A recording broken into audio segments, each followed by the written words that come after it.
최근에 이제 쿠바에서 반정부 시도 있고 또 친정부 시도 있고 그래서 이제 쿠바의 이제 정치적인 또 경제적인 것도 포함되겠지만 그런 변화가 있어서 오늘 이제 쿠바에 대해서 얘기를 해보겠는데 우선 우리가 1959년인가요? 쿠바 혁명이 일어나게 된 배경, 네. 원인 그런 건 네. 어떤 건가요? 1898년 미소 전쟁에서 이제 네. 스페인이 미국한테 지죠. 미서 전쟁. 미소 전쟁 그게 이제 굉장히 중요하고요. 그때 네. 미소 전쟁 때문에 네. 쿠바, puerto-rico, 네. 괌, 네. 필리핀이 전부 다 이제 미국으로 들어가는 것들이고요. 네. 그래서 필리핀도 그 당시에 이제 그 미국령으로 사실은 들어가서 옛날에 스페인어 쓰다가 지금 필리핀 가보시면 영어를 더 많이 쓰거나 네, 네. 이렇게 된 역사가 있고요. 네. 1898년이 굉장히 중요합니다. 미소 전쟁에서 스페인의 마지막 힘이 이제 중남미에서 빠져나가는 그러면서 미국이 이제 중남미 쪽에 패권을 가져가는 거기 역할을 한 게 이제 이 쿠바고요. 네. 쿠바는 그래서 굉장히 역사적으로 중요한 그때 그런 간다나모가 미국 영으로 됐군요. 그때 이제 플랫 수정안이라고 하는 네. 루즈벨트입니다. 루즈벨트 대통령이 플랫 수정안을 통해서 루즈벨트라는 건 시어도로 루즈벨트죠. 루즈벨트가 네. 군사적으로 예를 들어서 네. 쿠바를 통치할 수 있다. 네. 그런 조항들을 외교 문서로 만들었고요. 네. 그 이후에 이제 미 군정이 됐다가 네. 많은 부분 이제 친미 정권들이 있었죠. 미국 자본들이 들어가서 네. 투자도 많이 하고 네. 토지도 사고 네. 이런데 갑자기 이제 59년에 혁명 이러면서 네. 피델 카스트로가 정권을 잡으면서 네. 아니 미국 투자자들이 갖고 있는 토지라든지 방산이라든지 이런 걸 전부 다 국유화를 시켜버려요. 재산을 다 뺏어버린 거예요. 심각하게 미국의 이익을 침해했기 때문에 그게 이제 시발점입니다. 그때 또 중간한 사이에. 많은 망명객들이 플로리다 많이 네, 네, 이쪽으로 네. 왔고요. 네, 쿠바 혁명을 거부하는 지주라든지 부유층들은 전부 다 플로리다로 네. 가게 된 계기가 됐고요. 네. 1959년 혁명까지는 어떻게 연결되나요? 그러니까요. 그게 이제 이 바티스타 정부는 친미 정권이었는데 네. 국민들의 무슨 뭐 먹거리 이런 거를 전혀 신경도 안 쓰고 네. 폭정이면서 경제 정책도 실패하고 미국 눈치만 보고 있는 이런 상태였고 그게 이제 계기가 돼서 이제 국민들 신임을 얻은 게 이제 라울 카스트로 피델 카스트로가 신임을 얻은 게 이제 그런 것들이잖아요. 왜냐하면 멕시코에서 혁명군이 들어가요 처음에 체게바라 평전 이런 걸 읽어보시면 네. 쿠바의 남부에 있는 산티아고 데 쿠바라는 도시가 있습니다. 네. 제2의 도시예요. 네. 거기에 도착을 해서 혁명 게릴라 몇 명이 안 되는데 이 사람들이 동부 산맥을 타고 북쪽에 있는 아바나까지 계속해서 전쟁을 하면서 싸우면서 혁명군들을 중간에 이렇게 그 포섭해 가면서 예를 들어서 혁명전쟁을 일으키거든요. 수많은 사람들이 그 농민들을 포함해서 이렇게 동전하게 되거든요. 그래서 혁명 성공하고서는 저 카스트로 형제가 국민들에게 먹여줬습니까? 제대로 경제적으로는 훨씬 나아졌습니까? 뭐 처음에는 초창기는 사실은 바티스타보다는 나은 이제 그런 역사들이 좀 있습니다. 그래서 바티스타 정부는 사실 한국 외교에서는 우리나라하고 수교를 맺는 데 도움을 준 그런 적반이긴 하지만 네. 쿠바 그 당시 국민들, 농민들 입장에서는 좀 타도해야 되는 일들. 한국 전쟁에도 도와줬다고요? 네네. 어떻게 도와줬어요? 제가 물자들을 지원했다. 전쟁 물자들을 지원했다. 군인들이 온 건 아니고. 군인들이 온 건 아니고요. 네, 군인들은 콜롬비아만 당시에 왔고요. 콜롬비아는 유명하죠. 네, 콜롬비아만 왔고 원고로. 네. 그런 역사들이 있습니다. 그래서 처음 알았는데 그게 쿠바랑 한국이랑 비수교 국가가 아니다. 네네네네. 법적으로. 네네네. 국제법적으로. 네네네. 수교국가입니다. 정치로 좀 다시 돌아가서 쿠바가 반정부 시기가 있고 또 친정부 시기가 있고 그런데 네. 그런 거 어떻게 전망하세요? 경제죠. 경제 문제가 이 코로나 국면에서 굉장히 컸고요. 네. 그 전에도 억눌려 있었던 것들이 꽤 있었죠. 악재를 해왔던 그러니까 사회주의 공산주의 이데올로기를 앞에 놓고 실제 정치는 경제 문제가 터지면서 뭔가 좀 체제가 바뀌어야 된다라고 하는 침묵하던 시민들에서 나왔다는 게 이제 국제 언론들이나 이런 데서 드디어 변하는 게 아닌가. 네.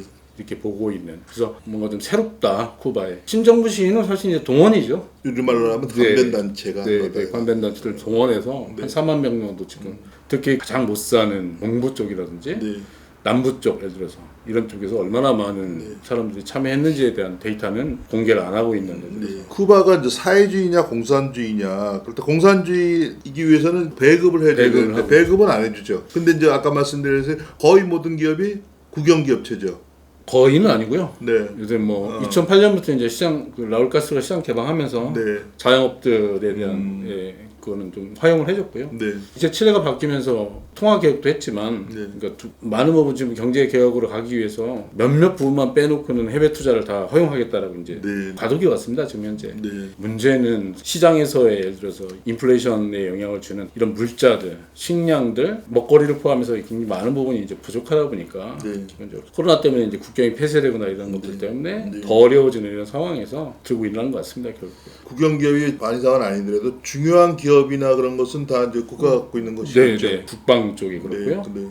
의료 쪽이 그렇고요. 네. 의료복지국가 뭐 얘기하는 네, 것들은 네. 국가가 그것들을 전부 다 통제하고 있기 때문에 그렇고요. 그다음에 교육 부분들 여기는 들어갈 수가 없습니다. 중요 기업이나 투자 같은 것은 국가가 갖고 있으면서 베트남 같은 데는 그것이 이제 뭐 미국 같은 서구 자본과 교류를 하려고 하는 건데 이제 그게 네, 될지 네, 모르겠네요. 네. 쿠바의 의료가 상당히 우수하다라고 네, 얘기하는데 과연 그런가? 거기는 코로나는 어떻습니까? 방역을 잘해서 네, 이게 카리브해에서 쿠바 모델이 꽤 괜찮다 네, 이런 얘기도 있었고요. 네. 그다음에 이게 의료 선진국이기 때문에 이 방역도 좀 좋은가 보다. 그리고 백신도 개발했습니다. 쿠바가 네. 자체적으로 네. WHO에서 승인이 안 돼서 그러곤 하지만 사회주의 국가들끼리는 이 쿠바 백신의 원조들을 사실 먼저 얘기를 하고 그다음에 베네수엘라, 뭐 브라질 이런 쪽에 이 의료 외교도 꽤 많이 했습니다. 베네수엘라는 석유를 보내주고 네. 쿠바는 의사들을 교환하면서. 네. 그 의사들이 쿠바 자체에서 공부하고 연구된 사람들이에요. 네. 쿠바 그러면 되게 이제 의료라고 하는 부분에서는 좀 이렇게 우수하다라고 사실은 인정들을 하고 있는 것 같습니다. 다만 경제 자체가 모자라니까 네, 힘든 상황이군요. 교수님 그 얘기하니까 제가 어떤 의사 얘기한 것이 생각나네요. 아프가니스탄인가요? 네. 의료를 하러 갔답니다. 그랬더니 뭐 아픈 사람 좀 데려와라 고쳐주겠다 그랬더니 우리는 병을 고쳐주지 말고 빵을 주십시오 그랬더니 그 정도는 아니겠지만 네. 그 경제가 어려운 자체니까 그 의료도 문제가 있겠네요. 네.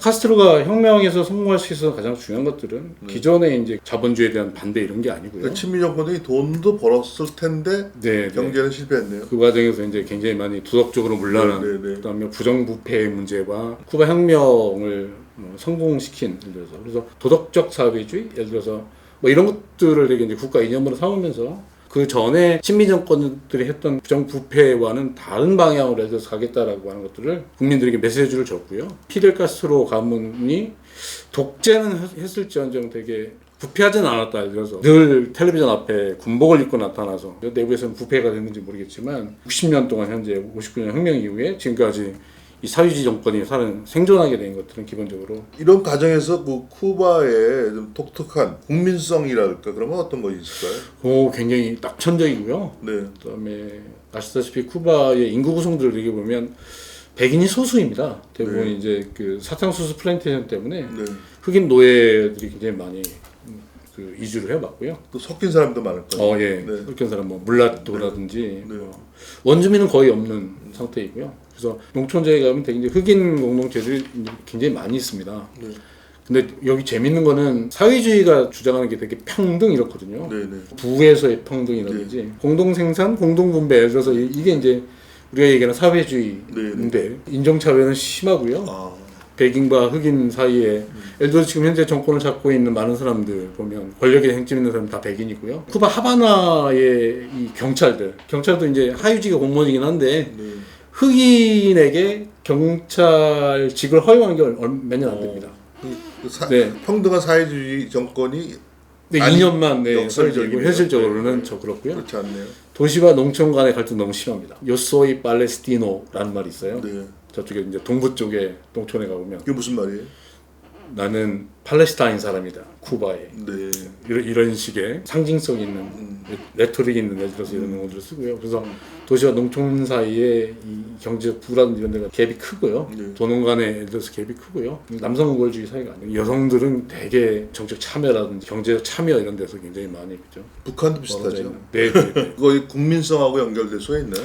국민성. 억압된 부분에서 네. 그들이 풀 수 있는 것들은 되게 이제 음악불 되게 음악 같은 경우는 뭐 쿠바를 대표하는 뭐 살사 구조적으로 저항 못하는 상태에서 일상생활에서 그런 음악이라든지 음악이라든지 술이라든지 네. 이런 식으로 굉장히 많이 풀고 있는 그런 상태여서 유명하죠. 부에나비스타 소셜 클럽 뭐 네, 이런 가봤습니다. 쿠바를 대표하는 음악들인데 조금 되게 좀 염세적인 것들이 많죠. 염세적인. 가사 내용들이 염세적인 게 많고 그래서 뭔가 대한민국처럼 막 대중가요 안에 막 사회를 비판하고 예를 들어서 이런 내용보다는 검열도 심하고요, 사실. 네. 그러다 보니까 사회주의 정권도 네, 그 가사 내용 되게 염세적이고 어쩔 수 없는 이 현실들에 대해서 한탄하는 이런 것들이 많이 있고요. 깐따나베라라고 하고 네네 그거를 뭐 길거리에서도 뭐 그런 계속 요로 부르더라고요. 네네 그게 그런 노래들입니다. 네네 무슨 뜻이에요? 그 지명입니다. 지명에 지명. 있는 지방 깐따나베라에 살고 있는 처녀 얘기 그럴 수밖에 없는 상황들 뭐 이런 것들을 부경대학교에 쿠바를 갔다 오신 여 교수님이 계신데 제가 쿠바를 갈 때 부인하고 같이 갔다 그러니까 농담으로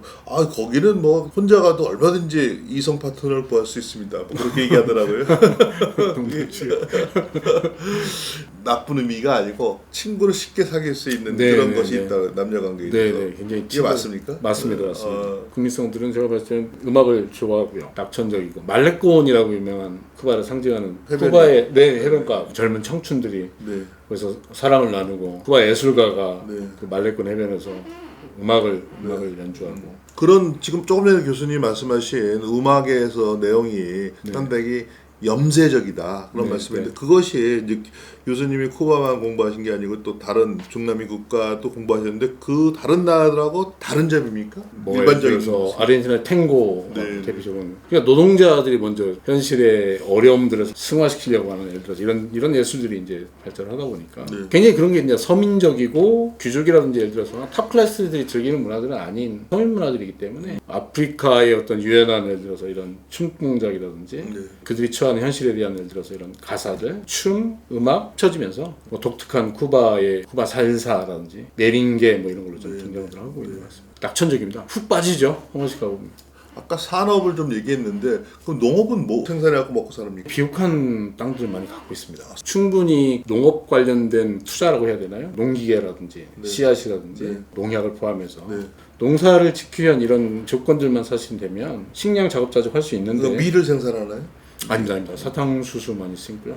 이 브라질 때문에 경쟁력을 많이 잃었습니다.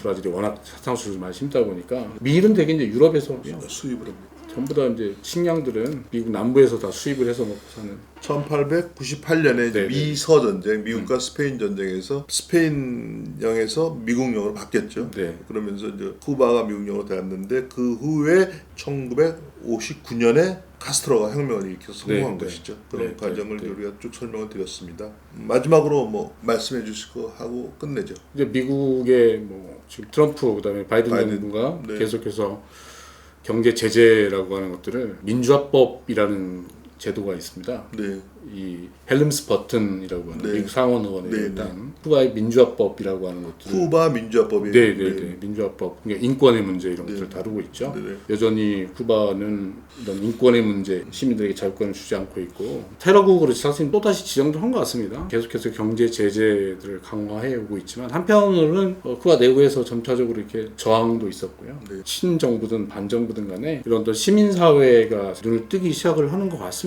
점차적으로. 네. 그래서 2008년부터 라울이 시작했던 어떤 경제 개방, 개혁 이런 것들에서 영향을 받는 것 같고요. 네. 미국이 경제 개혁을 하면서 가장 먼저 주장하는 게 인권의 문제도 중요하고 네. 자유 언론이라든지 탄압하지 말라 이런 것도 있지만 가장 중요한 것들은 시장입니다. 네. 자영업자들에게 많은 부분을 시장에 참여를 허용해야 된다. 그래서 국영기업이라든지 이런 부분을 좀 줄여야 된다라고 하는 것들을 주장하는데요. 결국은 개인 자영업자들은 가장 중요한 미래의 발전을 위한 또는 미국이 얘기하는 이 전사들입니다. 그들에게 굉장히 많은 힘들을 실어주기 위해서 네. 정부를 압박한다든지 예를 들어서 바이든이 얘기하는 이런 것들은 기본적으로 경제 개방 개혁 쪽으로 많이 가고 있는 것 같고요. 그래서 결국은 저 피델 카스트로도 죽고 라울 카스트로만 남아 있는데 앞으로 미국과의 관계, 경제 문제라든가 라울 카스트로가 개혁개방정도 썼고 이게 진통이 있지만 미래는 결국은 미국 관계의 진전이 되겠네요.